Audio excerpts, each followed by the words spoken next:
ഗവൺമെന്റിന്റെ അവസാനത്തെ ബഡ്ജറ്റാണ് ഇന്ന് നമ്മുടെ കേരളത്തിൽ അവതരിപ്പിച്ചത്. രാവിലെ മുതൽ തന്നെ എല്ലാവരും ന്യൂസിൽ എല്ലാ കാര്യങ്ങളും അപ്ഡേറ്റഡ് ആയിരിക്കും. പക്ഷേ പലർക്കും അതിനെക്കുറിച്ച് ഒരു കൃത്യമായ ധാരണ ഉണ്ടായിട്ടുണ്ടാകില്ല.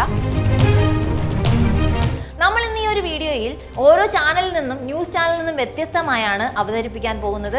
ഒരു രാഷ്ട്രീയ പാർട്ടിയും നമ്മൾ സപ്പോർട്ടും ചെയ്യുന്നില്ല, ഒപ്പോസും ചെയ്യുന്നില്ല.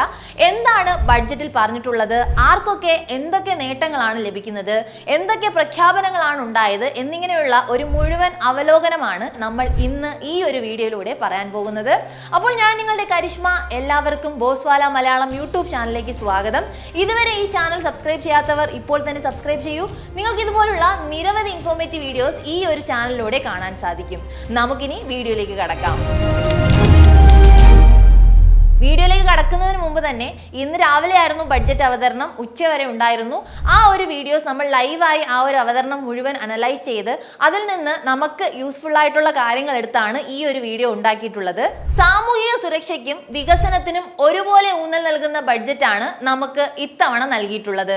ബഡ്ജറ്റിൽ ഒരുപാട് കാര്യങ്ങൾ പറഞ്ഞിട്ടുണ്ട്. പക്ഷേ ഈ ഒരു ബഡ്ജറ്റ് മുഴുവൻ അവലോകനം ചെയ്തപ്പോൾ എനിക്ക് വളരെ പ്രധാനമായും അതുപോലെ തന്നെ സാധാരണ ജനങ്ങൾക്ക് വളരെ യൂസ്ഫുൾമായ ഒരു കാര്യമാണ് ഞാനിപ്പോൾ പറയാൻ പോകുന്നത്. അപകടത്തിൽപ്പെട്ടവർക്ക് ആദ്യ 5 ദിവസം സൗജന്യ ചികിത്സ, സർക്കാർ ജീവനക്കാരുടെ ശമ്പള പരിഷ്കരണത്തിന് കമ്മീഷൻ, അതുമാത്രമല്ല DA കുടിശ്ശിക ഉൾപ്പെടെയുള്ള കാര്യങ്ങൾ നൽകുമെന്നാണ് പ്രഖ്യാപിച്ചിട്ടുള്ളത്.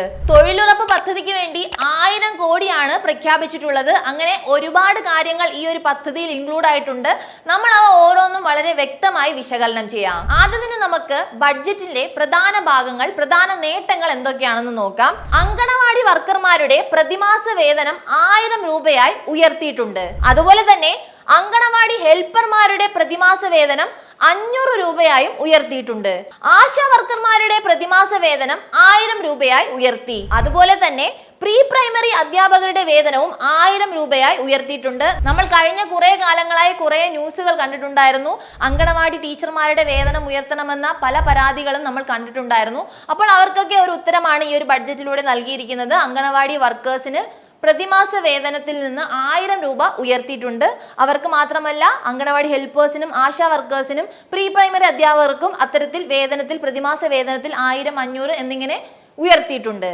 പിന്നെ ഈ ബഡ്ജറ്റിൽ പറഞ്ഞിട്ടുള്ള ഒരു കാര്യമാണ് സ്കൂൾ പാചക തൊഴിലാളികളുടെ പ്രതിദിന വേതനം 25 രൂപയായി ഉയർത്തിയിട്ടുണ്ട്. ഇവിടെ ശ്രദ്ധിക്കണം, പ്രതിമാസ വേതനത്തിലല്ല, പ്രതിദിന വേതനത്തിലാണ് ഉയർച്ച വന്നിട്ടുള്ളത്. പ്രതിദിന വേതനത്തിൽ 25 രൂപയാണ് ഉയർത്തിയിരിക്കുന്നത്. ഈ ഒരു ബഡ്ജറ്റിൽ ഒരുപാട് കാര്യങ്ങളുണ്ട്. പക്ഷെ നമുക്ക് എല്ലാം എടുത്തു പറയാൻ ഈ ഒരു ഡ്യൂറേഷനിൽ നമുക്ക് തീർക്കാൻ സാധിക്കില്ല. അപ്പോൾ നമുക്ക് ഈ ബഡ്ജറ്റിലെ പ്രധാനപ്പെട്ട നേട്ടങ്ങൾ മാത്രം എന്തൊക്കെയാണെന്ന് നോക്കാം. അതിലൊരു പ്രധാനപ്പെട്ട നേട്ടമാണ് പത്രപ്രവർത്തക പെൻഷൻ 1500 രൂപയായി ഉയർത്തി. അതുമാത്രമല്ല, ലൈബ്രറിയന്മാരുടെ പ്രതിമാസ അലവൻസ് 1000 രൂപയായി ഉയർത്തി. പിന്നെ നമ്മളെ പോലുള്ള സാധാരണ ജനങ്ങൾക്ക് യൂസ്ഫുൾ ആയ മറ്റൊരു കാര്യമാണ് ക്യാൻസർ, ലെപ്രസി, എയ്ഡ്സ് പോലുള്ള രോഗികൾക്ക് പെൻഷൻ തുകയായി 1000 രൂപ ഉയർത്തിയിട്ടുണ്ട്. സർക്കാർ ജീവനക്കാരുടെ സാലറി കൃത്യമായി ലഭിക്കുന്നില്ല എന്ന കാരണത്തിൽ പല പ്രശ്നങ്ങൾ നമ്മളുടെ നാട്ടിൽ നടന്ന വാർത്തകൾ നമ്മൾ കണ്ടിട്ടുണ്ട്. അപ്പോൾ അവർക്കും ഒരു ഉത്തരമാണ് ഈ ഒരു ബഡ്ജറ്റിലൂടെ ലഭിക്കുന്നത്.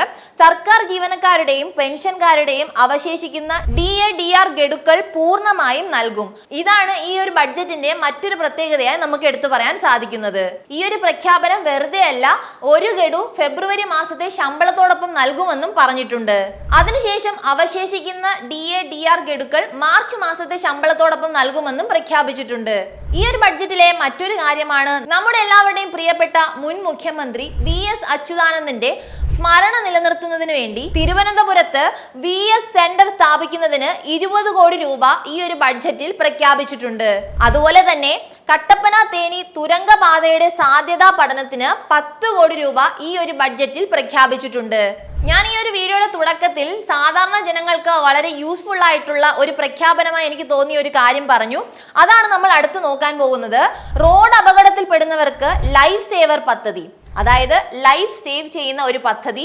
ആദ്യ 5 ദിവസം പണരഹിത ചികിത്സ നമുക്ക് ലഭിക്കുന്നു. നമുക്കറിയാം, നമ്മൾ പ്രതീക്ഷിക്കാതെയാണ് നമ്മളുടെ ജീവിതത്തിൽ ഓരോ അപകടങ്ങൾ ഉണ്ടാകുന്നത്. അത്തരത്തിൽ നമ്മൾ ഹോസ്പിറ്റൽ പോകുമ്പോൾ വലിയ ബില്ലുകൾ താങ്ങാനാവാതെ പല കുടുംബങ്ങളും പെട്ടുപോകുന്ന ഒരു അവസ്ഥയാണ് നമ്മൾ കണ്ടിട്ടുള്ളത്. ഇവിടെയാണ് ഈ ഒരു പ്രഖ്യാപനത്തിന്റെ പ്രാധാന്യം നമുക്ക് എടുത്തു പറയാൻ സാധിക്കുന്നത്. റോഡ് അപകടത്തിൽ പെടുന്നവർക്ക് ലൈഫ് സേവർ പദ്ധതിയിലൂടെ ആദ്യ 5 ദിവസം പണരഹിത ചികിത്സ നേടാൻ സാധിക്കും.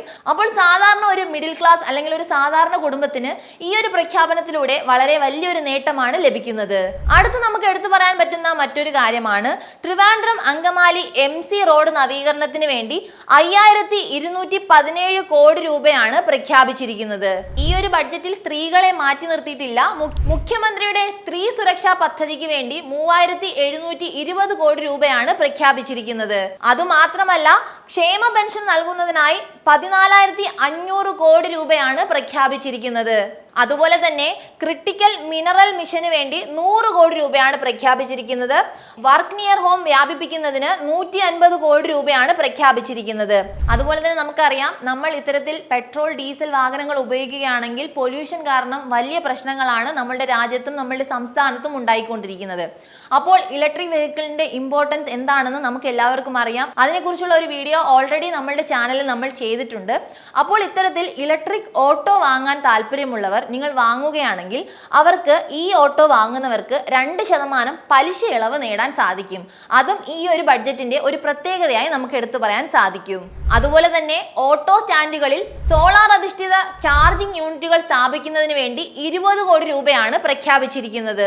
അടുത്ത് പറയാൻ പോകുന്ന കാര്യവും സാധാരണ ജനങ്ങൾക്ക് യൂസ്ഫുൾ ആയിട്ടുള്ള ഒരു കാര്യമാണ്. നമ്മളുടെ വീട്ടിലെ അമ്മമാർ അല്ലെങ്കിൽ നമ്മളുടെ അമ്മുമ്മമാർ ചെയ്യുന്ന ഒരു കാര്യമാണ് തൊഴിലുറപ്പ്. തൊഴിലുറപ്പ് പദ്ധതിയിൽ ജോലി ചെയ്യുന്ന സ്ത്രീകളെയും സർക്കാർ അവഗണിച്ചിട്ടില്ല. തൊഴിലുറപ്പ് പദ്ധതിക്കായി മുൻ വർഷത്തിൽ നിന്നും അധികമായി 1000 കോടി രൂപയാണ് പ്രഖ്യാപിച്ചിരിക്കുന്നത്. നമ്മുടെ കേരളത്തിൽ ഇപ്പോൾ കണ്ടുവരുന്ന മറ്റൊരു പ്രശ്നമാണ്, നമ്മുടെ യങ്സ്റ്റേഴ്സ് എല്ലാം മറ്റു രാജ്യങ്ങളിൽ PG അല്ലെങ്കിൽ ഡിഗ്രി ചെയ്യുവാൻ പോവുകയാണ്. പോകുന്നവരാരും തന്നെ തിരിച്ചു വരുന്നില്ല. അവർ എവിടെയാണോ പഠിക്കാൻ പോയത് അവിടെ തന്നെ തൊഴിൽ അന്വേഷിക്കുകയും അവിടെ തൊഴിൽ ചെയ്ത് കുടുംബമായി അവിടെ തന്നെ സെറ്റിൽ ആവുകയും ചെയ്യുന്ന ഒരു പ്രവണതയാണ് കണ്ടുവരുന്നത്. ഇത്തരത്തിൽ നോക്കുമ്പോൾ നമ്മുടെ സംസ്ഥാനത്ത് വയസ്സായവരുടെ എണ്ണം വർദ്ധിച്ചു വരികയാണ്.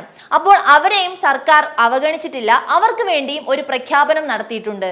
റിട്ടയർമെന്റ് ഹോമുകൾ സജ്ജമാക്കാൻ സംഘടനകൾക്കും ഗ്രൂപ്പുകൾക്കും സ്വകാര്യ വ്യക്തികൾക്കും സർക്കാർ സബ്സിഡി നൽകുന്നുണ്ട്.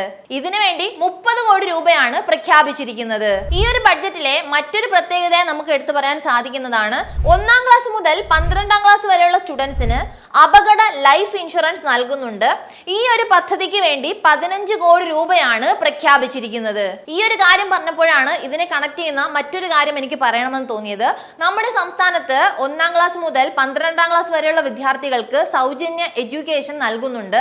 ഇനി മുതൽ ഡിഗ്രി വരെയുള്ള വിദ്യാർത്ഥികൾക്ക് ഇത്തരത്തിൽ സൗജന്യമായി പഠിക്കാൻ സാധിക്കും. സമഗ്രമായ എല്ലാ മേഖലകളെയും ടച്ച് ചെയ്തുകൊണ്ടുള്ള ഒരു ബഡ്ജറ്റ് അവതരണമാണ് നമുക്ക് ഇന്ന് കാണാൻ സാധിച്ചത്. മത്സ്യത്തൊഴിലാളികളുടെ ഗ്രൂപ്പ് ഇൻഷുറൻസിനായി 100 കോടി രൂപയാണ് പ്രഖ്യാപിച്ചിരിക്കുന്നത്.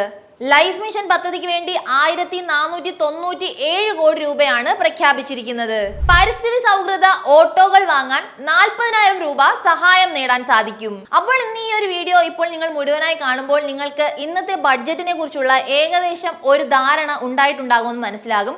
ഒരുപാട് പ്രഖ്യാപനങ്ങളുണ്ട്, പക്ഷേ എല്ലാം നമുക്ക് ഇതിൽ പറയാൻ സാധിക്കില്ല. നമ്മളുടെ സാധാരണ ജനങ്ങൾക്ക് യൂസ്ഫുൾ ആയ കുറെ കാര്യങ്ങൾ ആഡ് ചെയ്തുകൊണ്ടാണ് ഈ ഒരു വീഡിയോ ഞാൻ ചെയ്തിരിക്കുന്നത്.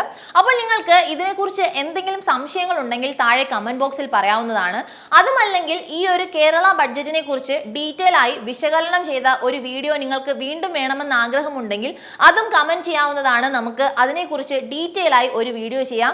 അതുപോലെ തന്നെ ഫെബ്രുവരി 1 നമ്മളുടെ സെൻട്രൽ ഗവൺമെന്റിന്റെ ബഡ്ജറ്റും ഉണ്ട്. അന്നും നമുക്ക് സെൻട്രൽ ഗവൺമെന്റിന്റെ ബഡ്ജറ്റിനെ അവലോകനം ചെയ്തുകൊണ്ടുള്ള ഒരു വീഡിയോയും ചെയ്യാവുന്നതാണ്. അപ്പോൾ ഞാൻ വീഡിയോയുടെ തുടക്കത്തിൽ പറഞ്ഞ കുറെ കാര്യങ്ങൾ പറഞ്ഞുകൊണ്ടാണ് ആരംഭിച്ചത്. ആ ഒരു കാര്യങ്ങളെല്ലാം ഈ ഒരു വീഡിയോ മുഴുവനായി കണ്ടപ്പോൾ നിങ്ങൾക്ക് മനസ്സിലായെന്ന് ഞാൻ കരുതുന്നു. എല്ലാ മേഖലകളെയും ടച്ച് ചെയ്തുകൊണ്ടുള്ള ഒരു സമഗ്രമായ ബഡ്ജറ്റാണ് ഇന്ന് നമ്മുടെ സംസ്ഥാന സർക്കാർ അവതരിപ്പിച്ചത്. പക്ഷേ ഇത് എത്രത്തോളം പ്രാവർത്തികമാകുമെന്ന് നമുക്ക് കണ്ടറിയാം. പക്ഷേ നമ്മുടെ സർക്കാർ ഇത്രയും പ്രഖ്യാപനങ്ങൾ നൽകിയിട്ടുണ്ട്. അത് ആർക്കൊക്കെ ലഭിക്കുമെന്നും നമുക്ക് കണ്ടറിയാം. അപ്പോൾ ഈ ഒരു വീഡിയോ ഇഷ്ടപ്പെട്ടിട്ടുണ്ടെങ്കിൽ ലൈക്ക് ചെയ്യാനും ഷെയർ ചെയ്യാനും മറക്കണ്ട. അതുപോലെ തന്നെ ബോസ്വാല മലയാളം യൂട്യൂബ് ചാനലും സബ്സ്ക്രൈബ് ചെയ്യൂ. ബോസ്വാല, ബി ദ ബോസ്.